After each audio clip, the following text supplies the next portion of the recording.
Hi అండి, అందరికీ నమస్కారం. నేను మీ వేణుగోపాల్ రెడ్డి ఫ్రమ్ జోష్ ఇన్నోవేషన్స్ ప్రైవేట్ లిమిటెడ్, జోష్ ఓవర్సీస్ కన్సల్టెన్సీ, జోష్ ఇన్స్టిట్యూట్ ఆఫ్ ఫారెన్ లాంగ్వేజెస్. మనము ఎంసెట్ అదేవిధంగా ఎంపీసీ బైపీసీ విద్యార్థులకు అవసరమైనటువంటి అనేక వీడియోస్ చేస్తున్నాం. దాదాపు మనకు 15 రోజుల విరామం తర్వాత ఈరోజు ఒక ఇంట్రెస్టింగ్ వీడియోతో నేను మీ ముందుకు వచ్చాను. తెలంగాణ రాష్ట్రంలో పేరెంట్స్కి మొదలైనటువంటి కష్టకాలం 2024లో రేవంత్ అన్న ఇటు పేరెంట్స్కి, కాలేజీలకి, కన్సల్టెన్సీకి అందరికీ చుక్కలు చూపించాడు. ఎందుకంటే ఇదిగో 4th ఫేజ్ అంటారు, ఇదిగో సీట్లు వచ్చినాయంటారు, ఇదిగో రాలేదంటారు. దీంతో పుణ్యకాలం కాస్త చాలా రోజుల పాటు ల్యాగింగ్ అయ్యి ఇప్పటికి కూడా హైకోర్టు తీర్పు అనంతరం కూడా ఈరోజు కూడా డోలాయమానంలో 4th ఫేజ్ ఆ 7,000 సీట్లు వచ్చినాయి రాదని తెలియనటువంటి పరిస్థితిలో మేము కాలేజీ యాజమాన్యాలు అందరం కూడా ఉన్నాం. దీంతో రేవంత్ అన్న ప్రతిరోజు ఒక స్టేట్మెంట్ ఇస్తూ ఉన్నాడు అనమాట. ఒకటేంటంటే, నాణ్యతా ప్రమాణాలని పాటించినటువంటి కాలేజీలకి నేను పర్మిషన్ ఇవ్వను. ఆబ్వియస్గా రేవంత్ అన్న దృష్టిలో నాణ్యతా ప్రమాణాలు పాటించినటువంటి కాలేజెస్ అంటే టీఆర్ఎస్ వాళ్ళ కాలేజీలు, అంటే మల్లారెడ్డి, సిఎంఆర్, ఎంఎల్ఆర్ ఇటువంటి ఆబ్వియస్గా ఉంటాయి. కాబట్టి వాళ్ళకి ఎలాగూ ఈసారి అప్రూవల్స్ వస్తాయన్నది కూడా లేదా డౌటే. కాబట్టి ఫస్ట్గా కొంపల్లి బెల్టులో ఉన్నటువంటి కాలేజెస్ని ముప్పతెప్పలు పెట్టి 3 చెరువులు నెక్స్ట్ ఇయర్ కూడా తాపిస్తాడు రేవంత్ రెడ్డి అనేది ఒక మాట మనకి క్లియర్గా కనిపిస్తుంది. సో ఎటువంటి ఇబ్బందులు వచ్చేటువంటి అవకాశం ఉందన్నట్లయితే, నేను రీసెంట్గా న్యూస్ పేపర్లో ఒక న్యూస్ చూశాను అనమాట. ఏదైనా కానీ ఒక అటానమస్ కాలేజ్ కానీ మనం తీసుకున్నప్పుడు, for example CMR autonomous college తీసుకున్నాం అనుకోండి, 10 ఏళ్ళ పాటు అటానమస్ స్టేటస్ ఇస్తారు వాళ్ళకి. ఫస్ట్ ఏమో ఒక 5 ఇయర్స్ ఇస్తారు, దాని తర్వాత 10 ఇయర్స్ అటానమస్ స్టేటస్ ఇస్తారు. చాలా కాలేజీలకి అంటే ఫస్ట్లో వచ్చినటువంటి అటానమస్ కాలేజీలు అయినటువంటి ఎంఆర్ఈసీ కానివ్వండి, ఐఆర్ఈ కానివ్వండి, సిఎంఆర్కే కానివ్వండి, సో ఏదైతే ఓల్డ్ కాలేజెస్ ఉన్నాయో వీళ్ళంతా కూడా 10 ఇయర్స్ బ్యాక్ అటానమస్ స్టేటస్ తెచ్చుకున్నటువంటి కాలేజెస్ అనమాట. వీళ్ళకి ఒకసారి అటానమస్ స్టేటస్ పోయిన తర్వాత వాళ్ళు మళ్ళీ స్టేట్ గవర్నమెంట్కి లేకపోతే జేఎన్టీయూకి అప్రూవల్ పెట్టుకోవాలి. ఏమంటే మాకు 10 ఇయర్స్ అయిపోయింది, మీరు మళ్ళీ మాకు అప్రూవల్ శాంక్షన్ చేయండి, మేము అటానమస్ కాలేజీగా ఉండడానికి అని చెప్పేసి. రేవంత్ రెడ్డి ఏమంటున్నాడంటే, వీళ్ళు నాణ్యతా ప్రమాణాలు పాటించినటువంటి కాలేజెస్ ఇంతకుముందు గవర్నమెంట్ వాళ్ళకి సరిగా చూడకుండా వాళ్ళకి అటానమస్ స్టేటస్ ఇచ్చేసింది కాబట్టి నేను రివ్యూ చేస్తాను అంటున్నాడు. కాబట్టి మనకి ఇప్పుడు తెలంగాణ స్టేట్లో తీసుకున్నప్పుడు దగ్గర ఒక 50 కాలేజీలు అటానమస్ కాలేజీలు అయిపోయి ఉన్నాయి. ఇందులో ఫస్ట్ ఒక 14 నుంచి 15 ఏదైతే ఓల్డ్ కాలేజెస్ ఉన్నాయో వీటన్నిటి మీద కూడా రివ్యూ జరిగేటువంటి అవకాశం ఉంది. వీటికి అటానమస్ స్టేటస్ రాకుండా ఉండేటువంటి అవకాశం కూడా ఉంది. ఇది మొట్టమొదటి తలనొప్పి.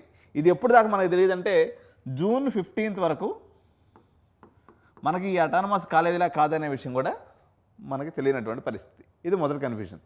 రెండో అతిపెద్ద కన్ఫ్యూజన్ వచ్చేసి, తెలంగాణ రాష్ట్రంలో పేరెంట్స్కి వచ్చినటువంటి అతిపెద్ద కష్టం. జనరల్గా మనకి ఎప్పుడైనా సరే డిసెంబర్లో బిజినెస్ స్టార్ట్ అయ్యి లేకపోతే ఫిబ్రవరికి వచ్చేసరికి పూర్తి స్థాయిలో పేరెంట్స్ ఇప్పుడు జేఈ మెయిన్స్ రిజల్ట్స్ వచ్చేస్తాయి. ఏదైతే ఫస్ట్ ఫేజ్ రిజల్ట్స్ ఉన్నాయో మనకు ఫిబ్రవరి 2nd వీక్లోకి వచ్చేస్తే అప్పటి నుంచి పేరెంట్స్ కొంచెం హడావిడి పడి అక్కడ ఇక్కడ మేనేజ్మెంట్ అడ్మిషన్ తీసుకుంటూ ఉంటాడు. ఈసారి తెలంగాణ రాష్ట్రంలో మేనేజ్మెంట్ అడ్మిషన్ అనేది లేదు.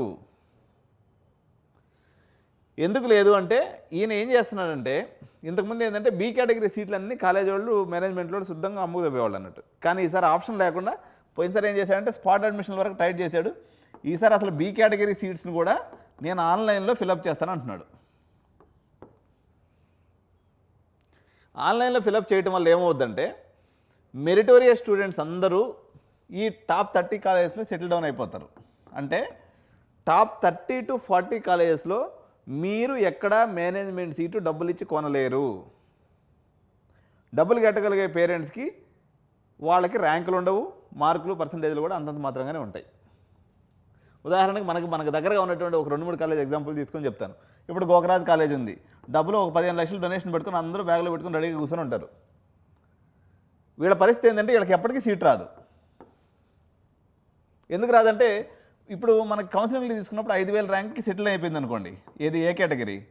మనకి బీ కేటగిరీకి వచ్చేసరికి 20,000కి సెటిల్ అయిపోద్ది. 20,000 లోపే ఉన్నటువంటి ర్యాంకర్స్ మొత్తాన్ని వాళ్ళకి ఫీజుకే కాబట్టి అందరూ 20,000 కూడా రాదు. నాకు తెలిసి 10,000 లోపే వీళ్ళ దగ్గర బీ కేటగిరీ కూడా సీట్లు అయిపోద్ది. అంటే మీరు బీ కేటగిరీలో డబ్బులు 1,40,000 సంవత్సరానికి గట్టి సీటు తీసుకోవాలన్నా మీ ర్యాంకు బిలో 10,000 ఉండాలి.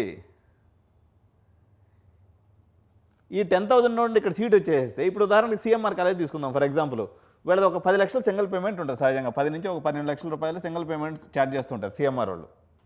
సో వీళ్ళ కౌన్సిలింగ్లో వచ్చేసరికి ఒక 10 నుంచి 12,000 ర్యాంక్ లోపర్స్ వస్తారు. ఇక మేనేజ్మెంట్ సీట్ అయితే డబ్బులు ఎవరిస్తే వాళ్ళ దగ్గర తీసేసుకుంటూ ఉంటారు. ఇప్పుడు ఏం స్టేటస్, 16,000 నుంచి 20,000 లోపు ర్యాంక్ ఎవరికైతే ఉంటుందో వాళ్ళకి మాత్రమే మేనేజ్మెంట్ సీటు కూడా ఆప్షన్ ఇందులో. అంటే గోకరాజు కానీ, మల్లారెడ్డి కానీ, సిఎంఆర్ కానీ, ఎంఎల్ఆర్ కానీ, సివిఆర్ కానీ, శ్రీనిధి కానీ, కేఎంఐటి కానీ, సిబిఐటి కానీ, ఎంజేఐటి కానీ, నారాయణమ్మ కానీ, ఈ కాలేజెస్ ఏటిల్లో కూడా మీకు 20,000 పైన మీకు ఎంసెట్ ర్యాంక్ ప్రిడిక్టెడ్ ర్యాంక్ అని ఉన్నట్లయితే మీరు మేనేజ్మెంట్ సీటు తీసుకోలేరు. రేవంత్ అన్న మామూలుగా సరే ఇప్పుడు ఏం సార్ మా పరిస్థితి అంటే ఏది లేదు. లాస్ట్ టైం సీట్లు ఇవ్వకుండా ఆగం చేసిండ్రు. ఈసారి టైట్ చేయడం అనే క్రమంలో కాకుండా మంచిదే, మెరిటోరియస్ స్టూడెంట్స్కి సీట్స్ రావడం మంచిదే. యాక్చువల్గా దేశం అంతా కొల్లబోయిన తర్వాత మనం ఆలస్యంగా మేలుకొని ఉంటాం. ఎందుకంటే చెన్నైలో మనం తీసినప్పుడు దగ్గర దగ్గర 30 ఏళ్ల క్రితమే వాళ్ళకి డీమ్డ్ యూనివర్సిటీస్ వచ్చినాయి. సత్యభామ యూనివర్సిటీ, ఎస్ఆర్ఎం యూనివర్సిటీ, అదేవిధంగా హిందుస్థాన్ యూనివర్సిటీ, అదేవిధంగా మనకు సవితా యూనివర్సిటీ, వెల్టెక్, వెల్స్, ఇట్లా రకరకాల యూనివర్సిటీస్ వచ్చి తెలుగు రాష్ట్రాల్లో ఉన్న సంపదను మొత్తం వాళ్ళు ఎత్తుకోపోయినారు. అంతా అయిపోయిన తర్వాత లాస్ట్ మూమెంట్లో ఇప్పుడు కొద్దిగా యూనివర్సిటీకి తెరదీసినాం మనం. సో ఇప్పుడు మొదలు పెడుతున్నారు అనమాట మన వాళ్ళు యూనివర్సిటీస్ ట్రెండ్.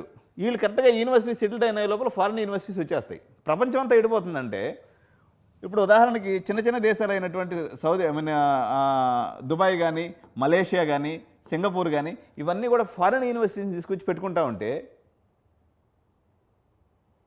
దుబాయ్లో దగ్గర దగ్గర ఒక 400 ఫారిన్ యూనివర్సిటీస్ ఉన్నాయి. అదేవిధంగా మలేషియాలో తీసుకున్నప్పుడు దగ్గర దగ్గర 100 ఫారిన్ యూనివర్సిటీస్ ఉన్నాయి. చిన్న దేశం సింగపూర్, దీంట్లో కూడా 100 ఫారిన్ యూనివర్సిటీస్ ఉన్నాయి. ఇవన్నీ క్యూఎస్ ర్యాంకింగ్లో ఉన్నటువంటి యూనివర్సిటీస్. మరి మన భారతదేశం ఇక అంతా వాడు ఊడగొట్టి వదిలిపెట్టిన తర్వాత లాస్ట్లో తీసుకున్నటువంటి ముక్కులాగా స్పెషల్గా 2022 ఎడ్యుకేషన్ పాలసీ ప్రకారం మనకు తక్కువని 2 యూనివర్సిటీస్ వచ్చినాయి. అది కూడా పాపం మోడీ ఇది కాబట్టి డైకెన్ యూనివర్సిటీ అని ఒకటి వచ్చింది, గుజరాత్లో వచ్చింది. గిఫ్ట్ యూనివర్సిటీ అని ఒకటి వచ్చింది. ఇవి కూడా 400 to 500 మధ్యలో క్యూఎస్ ర్యాంకింగ్ ఉన్న యూనివర్సిటీస్. ఈ 2 యూనివర్సిటీస్ ఇప్పుడు తెచ్చుకోగలం. స్వతంత్రం వచ్చి 70 ఏళ్ళు దాటుతుంటే 1995లో ఈ ఒప్పందం జరిగింది. ఏది? ప్రపంచ దేశాల యూనివర్సిటీస్ ఆ దేశాల్లో వచ్చి ఎస్టాబ్లిష్ చేసుకోని చెప్పి మన ఇండియా మేలుకునేసరికి ఇప్పుడు పట్టింది. రేవంత్ అన్న ఇప్పుడు ఫ్రెష్గా నిద్రలేచి వీళ్ళెవరికి కూడా మేనేజ్మెంట్ సీట్లు ఇవ్వద్దు, మెరిట్ ఆధారంగా సీట్లు ఇవ్వాలి. పక్కన ఉన్నటువంటి కర్ణాటక రాష్ట్రంలో దగ్గర దగ్గర 50 యూనివర్సిటీస్ ఉంటే అన్ని రాష్ట్రాల పిల్లలు చవకగా మంచి కాలేజీలో చదివే అవకాశం ఉంటే ఇక్కడ పిల్లలందరినీ కూడా మళ్ళీ ఎలగొట్టే ప్రయత్నం మనం చేస్తున్నాం.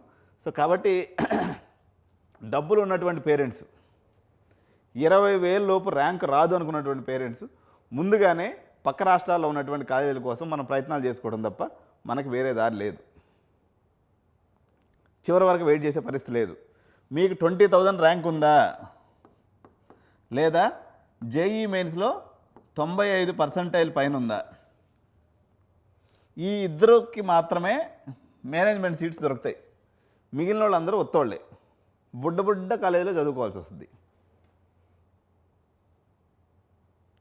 ఇకపోతే కొత్త యూనివర్సిటీస్ కూడా చాలా వస్తున్నాయన్నటువంటి పుకార్లు షికార్లు చేస్తూ ఉన్నాయి. లాస్ట్ టైం మనం అనుకున్నాం అనమాట, ఈసారి గీతాంజలి యూనివర్సిటీ కానీ, సివిఆర్ యూనివర్సిటీ కానీ, అదేవిధంగా శ్రీ హిందూ యూనివర్సిటీ కానీ, మల్లారెడ్డి ఎంఆర్ఈసీ యూనివర్సిటీ అంట, ఎంఆర్ సెట్ యూనివర్సిటీ అంట. ఆల్రెడీ మల్లారెడ్డి మెడికల్ కాలేజీలో, మల్లారెడ్డి ఉమెన్స్ కాలేజీలో ఒక యూనివర్సిటీ వచ్చేసింది. సో ఎయిదర్ బుడ్డ యూనివర్సిటీస్ అంటే ఇప్పుడే కళ్ళు తెరిచినటువంటి బేబీ యూనివర్సిటీలో చేరి చదువుకోవటమా లేదా పక్క రాష్ట్రాలకు పోయి చదువుకోవటమా, ఇదే పేరెంట్స్ ముందున్నటువంటి ఆప్షను. మీరు పక్క రాష్ట్రాల్లో ఉన్నటువంటి మంచి కాలేజీలో చదవాలనుకున్నటువంటి పేరెంట్స్ ఎవరైతే ఉంటారో వాళ్ళు ఎట్టి పరిస్థితుల్లో ఫిబ్రవరి లోపలే అక్కడ అడ్మిషన్స్ అన్నీ అయిపోతాయి మంచి కాలేజెస్లో. మనలాగే జూన్, జూలై, ఆగస్ట్ దాకా ఉండరు. కాబట్టి మీ అందరికీ నేను చెప్పే సజెషన్ ఏంటంటే, మీకు ర్యాంక్ రాదు అనుకున్నటువంటి వాళ్ళు డిసెంబర్లోనో లేకపోతే పొంగల్ పోయిన తర్వాత జనవరి తర్వాత ఒకవేళ వర్స్ట్ కేసులో మ్యాక్సిమం వచ్చేసి జేఈ మెయిన్స్ రిజల్ట్స్ చూసుకొని మీరు అడ్మిషన్ తీసుకోవాలి తప్ప మీరు మే, జూన్, జూలై దాకా ఆగితే మాత్రం హైదరాబాద్లో ఏ పనికిమాలిన కాలేజీలో చదువుకోవాల్సినటువంటి పరిస్థితి వస్తుంది. ఉన్నదే మంచి కాలేజీలో ఒక 30-40 కాలేజీలు కొంచెం సుమారుగా రన్ అవుతుంటాయి, మంచిగానే ఉంటాయి. సో ఆ కాలేజీలో మీకు ఎవరికి కూడా అడ్మిషన్ వచ్చే అవకాశమే లేకుండా జరిగిపోయింది. సో కింద కాలేజీలో ఉన్నటువంటి మెరిటోరియస్ స్టూడెంట్స్ అందరూ పైకి జరుగుతారు, డబ్బులు కట్టుకెళ్ళిన వాళ్ళందరూ ఇతర రాష్ట్రాలకు పోవాల్సినటువంటి అనివార్య పరిస్థితి ఏర్పడింది. మనం తీసుకున్నప్పుడు ఇప్పుడు మనం ఢిల్లీలో అడ్మిషన్లు చేస్తున్నాం ఎడ్యునైన్గా. ఢిల్లీ, చెన్నై, అదేవిధంగా బెంగళూరు, కోయంబత్తూర్, ఇట్లా మనం ఏదైనా కానీ ఆ స్టేట్లో ఉన్నటువంటి పర్టికులర్ టాప్ 10 కాలేజీలో మనం అడ్మిషన్ చేసి పెట్టగలం. మీరు హ్యాపీగా అప్రోచ్ అవ్వండి.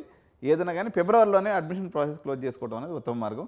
ఇది latest and sad updates for Telangana parents. And students who are having money and కొంచెం పెద్ద ర్యాంక్స్ వస్తాయనుకున్నటువంటి ప్రిడిక్షన్ ఉన్నటువంటి పేరెంట్స్కి మాత్రం ఇది ఒక నైట్ మేర్ లాంటి న్యూస్ అని చెప్పొచ్చు. సో ఇలాంటి మరిన్ని అప్డేట్స్ కోసం ఎడ్యు9 ఛానల్ని సబ్స్క్రైబ్ చేయండి. ఈ వీడియోని మీ స్నేహితులందరికీ కూడా షేర్ చేయండి. Thank you so much. By by.